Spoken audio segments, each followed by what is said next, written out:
মানে আমি এমন এক ব্যক্তিকেও পার্সোনালি চিনি, যিনি একজন কৃতী ছাত্র শুধু ছিলেন না, তো সরকারি কলেজ থেকে এমবিবিএস পাস করে তারপরে এমবিএ করেন, এবং এমবিএ করেন জাতা ইনস্টিটিউট থেকে নয়, আইআইএম জোকা থেকে, এমবিএ গোল্ড মেডেলিস্ট।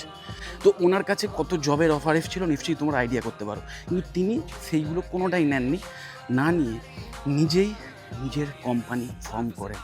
তার আইডেন্টিটি আমি রিভিল করছি না, কারণ তিনি নিজে খুব প্রচার বিমুখ মানুষ, কিন্তু তিনি আজকের যে কোম্পানি ফর্ম করেছেন সেখানে আজকের কয়েক হাজার এমপ্লয়ি কাজ করে। তিনি আজকের একজন সাকসেসফুল বিজনেসম্যান বললে কম বলা হয়, তিনি অ্যাকচুয়ালি এখন একজন সাকসেসফুল পথপ্রদর্শক বলতে পারো, মানে অনেকের ইন্সপিরেশন।